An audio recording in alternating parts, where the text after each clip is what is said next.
નમસ્કાર મિત્રો, હું અંબાલાલ પટેલ મારી પોતાની ચેનલમાં તમારું સ્વાગત છે. મિત્રો, આજે ગુજરાતના વાતાવરણમાં પલટો આવ્યો છે અને અનેક તાલુકાઓમાં વરસાદ પડ્યો છે. હવે રાજ્યમાં ચોમાસાની ગતિવિધિઓ વધુ સક્રિય બનતી જોવા મળી રહી છે.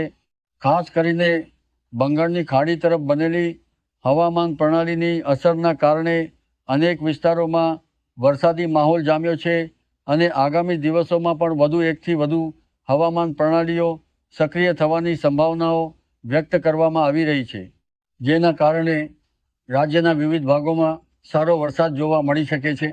ગઈકાલે નવસારી જિલ્લામાં ભારે વરસાદ પડતા અનેક વિસ્તારોમાં પાણી ભરાઈ જવાની સ્થિતિ સર્જાઈ હતી. જ્યારે સુરત શહેરમાં પણ સવારના સમયે વરસાદને કારણે નોકરી ધંધે જતા લોકોને ભારે હાલાકીનો સામનો કરવો પડ્યો હતો. રસ્તાઓ પર પાણી ભરાઈ જવાના અહેવાલો પણ સામે આવ્યા હતા. અમરેલી જિલ્લાના સાવરકુંડલા સહિત સૌરાષ્ટ્રના કેટલાક વિસ્તારોમાં પણ વરસાદ શરૂ થતાં ખેડૂતોમાં ખુશીની લાગણી જોવા મળી રહી છે. નવસારી, સુરત, વલસાડ, ખેડા સહિત અનેક તાલુકાઓમાં 2 ઇંચથી વધુ વરસાદ નોંધાયો હતો અને ઘણા તાલુકાઓમાં 1 ઇંચથી વધુ વરસાદ થતાં અનેક વિસ્તારોમાં વાવણીની શરૂઆત પણ થઈ ગઈ છે. હવે સૌની નજર આગામી દિવસોના વરસાદ પર છે. હવામાનની હાલની સ્થિતિ પ્રમાણે ચોમાસું દેશના મોટાભાગના વિસ્તારોમાં આગળ વધી ચૂક્યું છે અને હવે બાકી રહેલા વિસ્તારોમાં પણ ટૂંક સમયમાં આગળ વધવાની શક્યતા વ્યક્ત કરવામાં આવી રહી છે.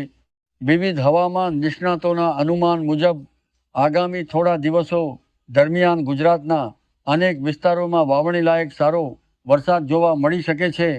આજે ક્યાં ક્યાં વરસાદની શક્યતા છે, કયા વિસ્તારોમાં ભારે વરસાદ પડી શકે છે, કયા વિસ્તારોમાં વાવણીને લાભ મળશે, તેમજ હાલની હવામાન પ્રણાલીની સ્થિતિ શું છે તે અંગે વાત કરીએ તો દક્ષિણ ગુજરાત, મધ્ય ગુજરાત અને સૌરાષ્ટ્રના કેટલાક વિસ્તારોમાં વરસાદની શક્યતાઓ વધુ દેખાઈ રહી છે.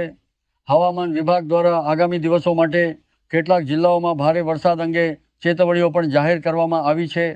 ખાસ કરીને દક્ષિણ ગુજરાતના વિસ્તારોમાં વરસાદનું જોર વધુ રહે તેવી સંભાવના વ્યક્ત કરવામાં આવી રહી છે.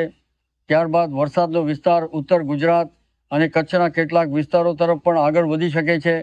અમુક જિલ્લાઓમાં ઓરેન્જ અને રેડ એલર્ટ જેવી ચેતવણીઓ પણ જાહેર કરવામાં આવી છે, જેનો અર્થ એ થાય છે કે કેટલાક વિસ્તારોમાં ભારેથી અતિભારે વરસાદ નોંધાઈ શકે છે.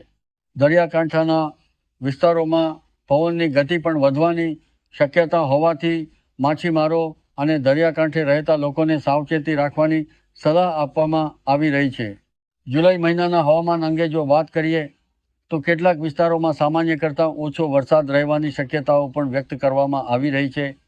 જ્યારે તાપમાન કેટલાક ભાગોમાં સામાન્ય કરતાં થોડું વધુ રહી શકે છે. વિવિધ વૈશ્વિક હવામાન પરિબળોની અસરને કારણે વરસાદના વિતરણમાં ફેરફાર જોવા મળી શકે છે. તેમ છતાં આગામી થોડા દિવસો દરમિયાન ગુજરાતના ઘણા વિસ્તારોમાં સારા વરસાદની આશા વ્યક્ત કરવામાં આવી રહી છે. ખાસ કરીને દક્ષિણ ગુજરાત, દક્ષિણ સૌરાષ્ટ્ર અને મધ્ય ગુજરાતના વિસ્તારોમાં વરસાદનું પ્રમાણ વધુ રહે તેવી સંભાવનાઓ દર્શાવવામાં આવી રહી છે. જો આ હવામાન પ્રણાલીઓ વધુ મજબૂત બનશે તો કેટલાક વિસ્તારોમાં ભારે વરસાદને કારણે નીચાણવાળા વિસ્તારોમાં પાણી ભરાઈ શકે છે અને જનજીવન પર તેની અસર પણ જોવા મળી શકે છે. તેથી હવામાન વિભાગ દ્વારા આપવામાં આવતી સત્તાવાર આગાહીઓ અને સૂચનાઓ પર સતત નજર રાખવી ખૂબ જ જરૂરી છે. ખેડૂતો માટે પણ આગામી દિવસો મહત્વપૂર્ણ સાબિત થઈ શકે છે, કારણ કે વાવણી માટે અનુકૂળ વાતાવરણ સર્જાઈ શકે છે. જો કે જ્યાં ભારે વરસાદની શક્યતા હોય ત્યાં સાવચેતી રાખવી અને જરૂરી હોય ત્યાં સલામત સ્થળે રહેવું વધુ યોગ્ય રહેશે. આગામી દિવસોમાં વરસાદનું જોર ધીમે ધીમે વધી શકે છે અને કેટલાક વિસ્તારોમાં સતત વરસાદ પણ નોંધાઈ શકે છે. મિત્રો, આ હતી હાલની હવામાન સ્થિતિ અને આગામી દિવસોની સંભાવનાઓ અંગેની સંપૂર્ણ માહિતી. જો તમને આવી જ રોજબરોજની હવામાન અપડેટ, વરસાદની આગાહી અને ગુજરાતના તાજા સમાચાર સૌથી પહેલાં જાણવા ગમતા હોય તો આ વિડીયોને જરૂરથી લાઈક કરો, તમારા મિત્રો અને પરિવારજનો સાથે શેર કરો અને હજુ સુધી સબસ્ક્રાઈબ ન કર્યું હોય તો ચેનલને સબસ્ક્રાઈબ કરીને બેલ આઇકન પણ દબાવી દેજો, જેથી આવનારી દરેક નવી અપડેટ તમને સૌથી પહેલાં મળી રહે. ધન્યવાદ.